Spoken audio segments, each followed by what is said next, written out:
Sun pictures கலாநிதி மாறன் பெருமையுடன் வழங்கும் தனுஷ் நடித்து இயக்கும் ராயன் ஜூலை 26 முதல் உலகமெங்கும். படம் இன்னும் 100வது படம் 200வது படம் நிறைய நடிச்சு நிறைய வெற்றிகள் பெறணும் எல்லா சார்பாக வாழ்த்துறோம் sir. Thank you Meenakshi sir, thank you sir. அப்புறம் நிறைய படத்தில் நீங்கள் சிம்ரன் கூட ஜோடியாக நடிச்சிங்க. அவ்வளவு வெற்றி படங்கள், பாடல்கள் அவ்வளோ நல்லாயிருக்கும். இந்த படத்தில் உங்களுக்கு சிம்ரன் ஜோடி இல்லை அப்படின்னாங்க. ஆனால் ப்ரொமோ சாங்கில் மாத்திரம் 2 பேரும் டான்ஸ் ஆடுறதுக்கு கொஞ்ச நாளைக்கு அப்புறம், இடைவேளைக்கு அப்புறம் சிம்ரன் கூட நடித்த அந்த கெமிஸ்ட்ரி எப்படி இருந்தது கொஞ்சம் சொல்லுங்கள். கெமிஸ்ட்ரி மாதிரி இருந்தது.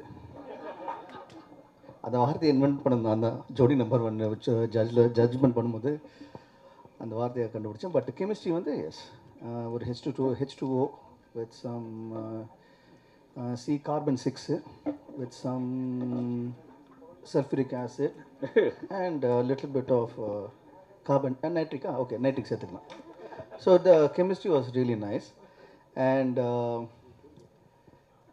சிம்ரன் இந்த படத்தில் என் கூட ஜோடியா இல்லையான்னு சொல்லிட்டு எனக்கு தெரியாது. அது நம்ம படம் பார்த்துக்கலாம். பட் சாங்கில் டான்ஸ் ஆன காரணம் அது சாங்லேயே ஒரு ட்விஸ்ட் இருக்குது. ஸோ பார்க்கும்போது விஷுவல் வரும்போது உங்களுக்கு தெரியலாம், you will understand. So thank you so much sir. Prashanth sir, வாழ்த்துக்கள். 50வது படத்துக்கு வாழ்த்துக்கள். தேங்க்யூ கவிதா. பியானிஸ்டா ஒரு பிளைண்டாக நடிக்கும்போது அதுக்கு எப்படி இருந்துச்சு, அதோட எக்ஸ்பீரியன்ஸ் பற்றி சொல்லுங்கள். இதுக்கு முன்னாடி எதுவும் ட்ரெயின் எடுத்துட்டிங்களா இந்த கேரக்டருக்காக? ஒரு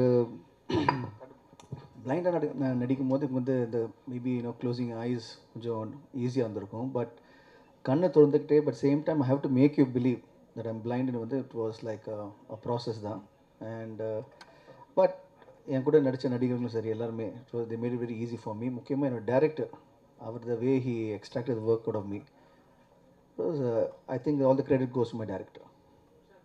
சார் பிரசாந்த் சார், உங்கள் அப்பா உங்களுக்கு வில்லனா எப்போ நடிக்க போகிறாங்க? வில்லனான்னு நான் நிறுத்தினேன். ஆக்சுவலாக பல பேர் சார் இதுக்கு விளக்கம் கொடுத்துட்டாங்க நிறைய யூடியூப் இதிலெல்லாம். ஆனால் உங்களோட வாழ்க்கையில் தந்தை சொல் மிக்க மந்திரம் இல்லைன்னு வாழ்ந்துட்டு இருக்கிறவர் நீங்கள். உங்களோட வெற்றிக்கு அவர் தான் காரணம். ஒரு மனுஷன் 10 வருஷம் 15 வருஷம் ஹீரோவாகவே இருக்கிறதுங்கிறது சாதாரண விஷயம் இல்லை. அதுக்கு பேக் போன் சார் தான். ஆனால் இது தெரியாமல் பல பேர் பல விஷயங்கள் பேசுகிறாங்க. அதுக்கு சார் விளக்கம் கொடுத்துட்டாரு. இப்போ உங்கள் விளக்கம் வேணும் எங்களுக்கு.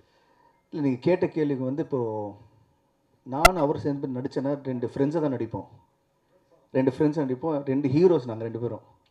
ஸோ ஹீரோ தான் அந்த மல்டி ஸ்டார்மாக தான் நடிப்போம் தவிர்த்து வில்லனாக சான்ஸே கிடையாது. ஏன்னா ட்ரை பண்ணாலும் வில்லன் இருக்க முடியாது அவரால். அதனால் ஸோ நான் அவர் சேர்ந்து நடித்தா கண்டிப்பாக ஒரு ஆக்ஷன் பேக்ட் ஒரு 2 ஹீரோ சப்ஜெக்டாக இருக்கும். பிரசாந்த் சார், சார் இங்கே சார் வாங்க sir. Okay,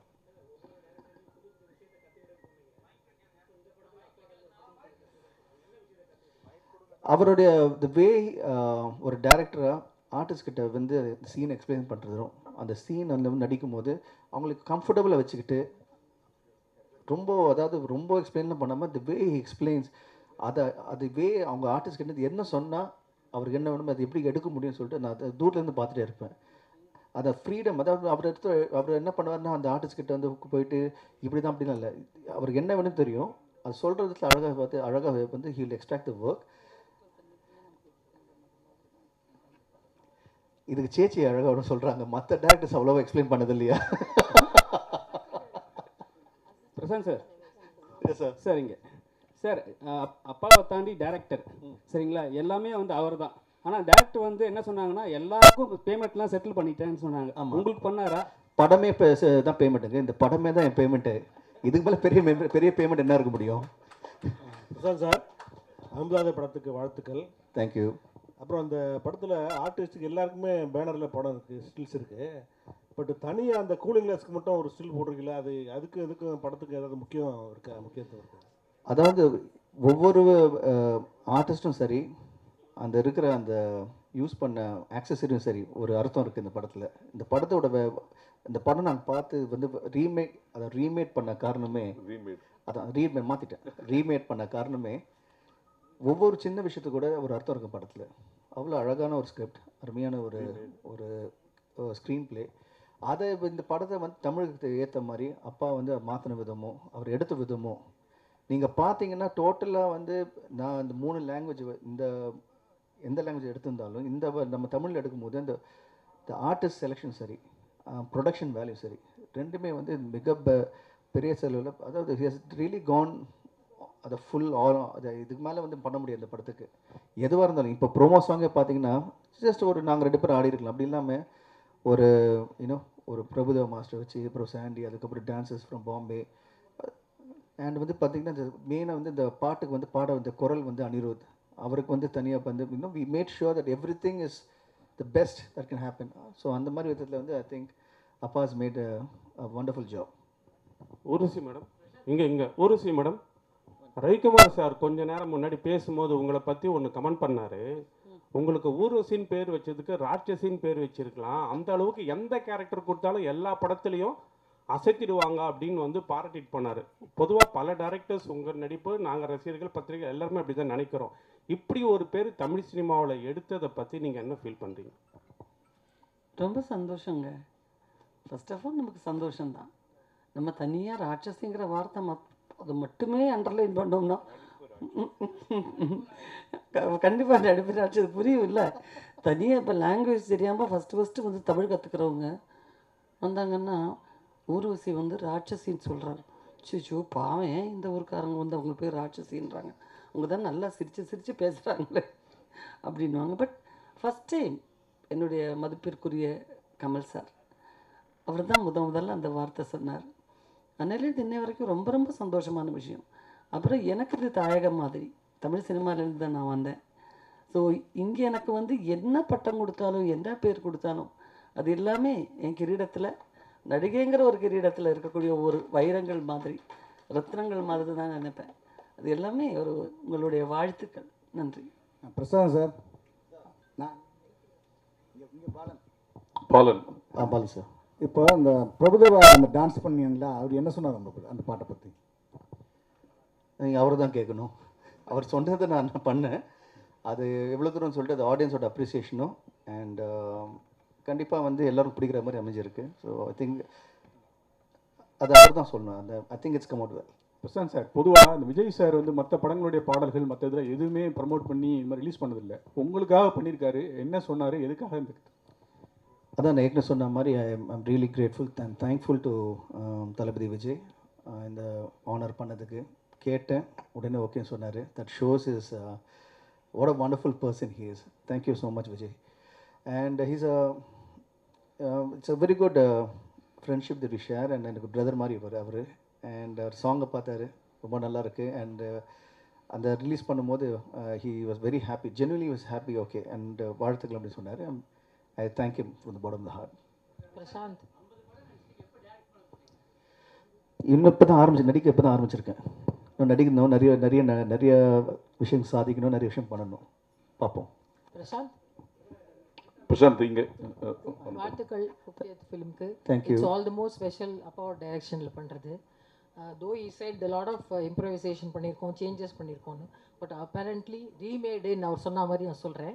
ரீமேட்னா comparisons are bound to happen. So how do you see that? Comparisons பண்ணாலும் I think this movie will stand apart.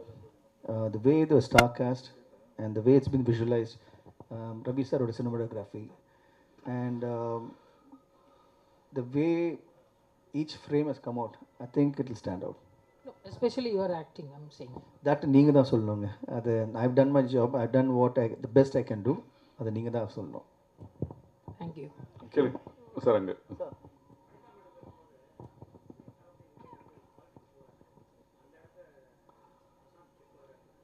நன்றி, வணக்கம். தியாகராஜன் சார். சார் இங்கே தியாகராஜன் சார் உங்களுக்கு. சார், இப்போ வந்து பிரசாந்த் சார் வந்து நடிக்கும் போது தமிழ் படத்தில் நடித்தாங்க. அதில் வந்து ஊர்வசி மேடம் இருந்தாங்க, சிம்ரன் மேடம் இருந்தாங்க. அப்புறம் பார்த்து நட்சத்திரத்தில் வந்து சிம்ரன் மேடம் இருந்தாங்க. ஸோ அவங்க அந்த படம்லாம் வந்து ஹிட்டு கொடுத்துட்டாங்க. ஸோ இவங்களாம் இருந்தால் வந்து இன்னும் பிரசாந்த் சார் கொஞ்சம் பூஸ்ட் ஆகும்னு சொல்லிட்டு இந்த கேரக்டர்லாம் உள்ளே வச்சிங்களா, இல்லை வந்து நீங்கள் நார்மலாகவே செலக்ட் பண்ணி பண்ணீங்களா? இப்போது நம்ம ஒரு படம் ரீமேடுக்கு வாங்கும்போது இப்போ அதுலேருந்து என்ன பெட்டர்மெண்ட் பண்ணலாம், இப்போ அதில் ஒரு ஆர்டிஸ்ட் பண்ணியிருந்தாங்கன்னா இது எப்படி வேறு ஒரு ஆர்டிஸ்ட் இந்த கேரக்டர் வந்து அது பெருசாக பண்ணி அதை கொண்டாட முடியுங்கிற யோசனை பண்ணும்போது ஒரு கேரக்டருக்குமே பெஸ்ட்டாக செலக்ட் பண்ணியிருக்கோம். இப்போ ஊர்வசி பண்ண கேரக்டர் வேறு யாராலையுமே சத்தியமாக பண்ண முடியாது. நீங்கள் படம் பார்க்கும்போது தெரியும். அவர் சொன்ன மாதிரி நடிப்பு ராட்சசி தான் அது. அந்த சீனை உள்வாங்கி பண்ணுற. அதே மாதிரி சின்ன கேரக்டர் பூவையார், அந்த பையன் கலக்கிட்டு போயிருப்பான். ஆதேஷ் பாலா, அப்புறம் இதில் நடித்த கிரண், இது மாதிரி நிறைய கேரக்டர்ஸ் இதில் பண்ணியிருக்காங்க. விஜேந்திரன் ஒருத்தர், ஒரு சின்ன கேரக்டர் இருந்தால் கூட அதை வந்து பிரமாதமாக பண்ணியிருப்பாங்க. இப்போ இந்த கேரக்டருக்கு வந்து சிம்ரன் பண்ணால் நல்லாயிருக்கும்னு நினச்சது வந்து, இதுக்கு முதல்ல ஒரு டைரக்டர் இருந்தார். அவர் வந்து ஒரு இங்கிலீஷ் ஆர்டிஸ்ட் வேணும்னு கேட்டால் அந்த இங்கிலீஷ் ஆர்டிஸ்ட் கூட பேசிட்டோம். ஆனால் என் மைண்டில் வந்து அது இந்த கேரக்டர் வந்து பர்ஃபார்ம் பண்ணக்கூடிய ஒரு ஆர்டிஸ்ட் வேணும், அது கொஞ்சம் எக்ஸ்ட்ராவாக பண்ணக்கூடிய ஆர்டிஸ்ட் வேணும்னு நினைக்கும்போது சிம்ரன் என் மைண்டில் வந்து நான் பேசினேன். அது படம் பார்த்துச்சு, உடனே பண்ணுறேன்னு வந்து பண்ண ஆரம்பிச்சது. இப்படி தான் ஒவ்வொரு கேரக்டரும் நான் செலக்ட் பண்ணி இந்த ஆர்டிஸ்ட் தான் பண்ணணும். இதுக்கு மேலே இப்போ வனிதா கேரக்டர் வந்து ஒரு பொசசிவ் ஒய்ஃப், அது வந்து அந்த புருஷனை பிச்சு எடுத்துரும். அது வந்து உங்களில் பல பேருக்கு அனுபவப்பட்டிருப்பீங்க. ஏன்னா அந்த மாதிரி ஒரு பொசசிவ் ஒய்ஃபுக்கிட்ட மாட்டும் போது என்ன அவஸ்தைப்படுமோ அதை வந்து சமுத்திரக்கனி இதில் அவஸ்தைப்பட்டிருப்பார். அந்த அளவுக்கு அது வந்து நடிப்பை பிச்சு பிணைஞ்சிருக்கும் இந்த படத்தில். இப்படி தான் ஒவ்வொரு கேரக்டரும் நான் செலக்ட் பண்ணேன். இது வாண்டடாக பண்ணல, இது தேவைப்பட்டது, அதுக்காக பண்ணோம். தேங்க்யூ. பிரசாந்த் சார், இங்கே சார் உங்களுக்கு பெண்கள் ஹீரோயின்ஸ் பயங்கரமாக ஃபேன்ஸ் இருக்காங்க, ரசிகர்களும் பயங்கரமாக ஃபேன்ஸ் இருக்காங்க, பெண்களில் குறிப்பாக. இதில் நீங்கள் 50 ஃபிலிம்ஸ் நடிச்சிட்டீங்க. ஸோ உங்களுக்கு எந்த ஹீரோயின் ரொம்ப பிடிக்கும்? இல்லை, இப்போ ஹீரோயின்ஸ் கிடையாது, என் ஃப்ரெண்ட்ஸ் எல்லாருமே. என் ஃப்ரெண்ட்ஸ் இருக்கும்போது நீங்கள் ஃப்ரெண்ட்ஸை பிரித்து பார்க்க முடியாது. ஸோ எல்லா ஃப்ரெண்ட்ஸும் எனக்கு பிடிக்கும். ஒன்றா பிரியா. வேறு ஏதாவது கொஸ்டின்? இல்லை இல்லை, ஷீ இஸ் சீரியஸாக I've worked with a lot of people. But Simran was a very good friend of mine, and she's been an absolute a wonderful co-star. And Priya on the side பார்த்தீங்கன்னா very என்ன சொல்கிறது உங்களுக்கு வந்து she's a kind of you can sounding board மாதிரி ஏதாவது idea வேணும் பேசணும்னா she'll give 10 different versions. And she's always been supportive of me and Appa, and very right from the movie it started. அவங்க சொன்னாங்க படம் ஆரம்பிக்கும் போது அவங்க castingல இல்லை. End of the day வந்து we wanted her to be a part of the team, and we wanted to be the part of the movie. So the way she supported the movie, the way எல்லாமே every actor supported the movie, it's been brilliant. And I'm really thankful to God for giving me such a wonderful actors to be a part of this film. Sir, Aishwarya Rai கூட வந்து உங்களுக்கு ஒரு நல்ல friendship இருக்கு, ஜீன்ஸ்ல ஆரம்பிச்சு. இப்போ அந்தகனுக்காக எதுவும் உங்ககிட்ட ஷேர் பண்ணிட்டீங்களா? ப்ரமோஷன் ஏதாவது உங்ககிட்ட ஏதாவது பண்ணி? இல்லை, இன்னும் பண்ணலங்க, இன்னும் பண்ணல. பட் இப்போ thanks for reminding. Urvashi madam, நீங்கள் தமிழ் சினிமா மேடம் சினிமாவில் நடிக்க வந்து 41 வருஷம் ஆயிடுச்சு. இப்போ உள்ள ஹீரோயினுக்கெலாம் இந்த பாக்கியம் கிடைக்கதே இல்லை. இன்னும் பிஸியாக நடிச்சிட்டு இருக்கீங்க. அதை பற்றி சொல்லுங்கள், இந்த வெற்றிக்கு என்ன காரணம்? 41 வருஷம் நீங்கள் சொன்னோடனே ஏயா நீங்கள் அந்த மாதிரி இதை பட் நான் பேபி ஆர்டிஸ்ட்டை ஆரம்பித்து நடிப்புங்கிறதுல ஒரு ஈர்ப்பே இல்லாமல் இது வரைக்கும் தாண்டி வந்தது எப்படிங்கிறது எனக்கே வியப்பாக தான் இருக்குது. ஏன்னா கூட்டத்தில் உட்கார்றதுக்கோ நிறைய நேரம் எனக்கு அறிமுகம் இல்லாதவங்க முன்னாடி உட்காந்து ஷேர் பண்ணுறதுக்கோ எல்லாம் கொஞ்சம் கூட விருப்பம் இல்லாத ஒரு ஆளாக இருந்தேன்.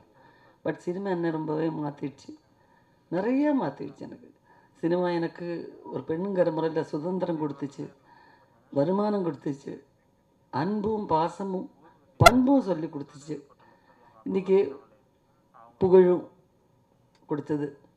ஸோ இந்த தருணத்தில் நான் புரிஞ்சுக்கிட்டேன், சினிமாவுக்கு யாருமே தேவையில்லை, சினிமாவை நமக்கு தான் தேவை.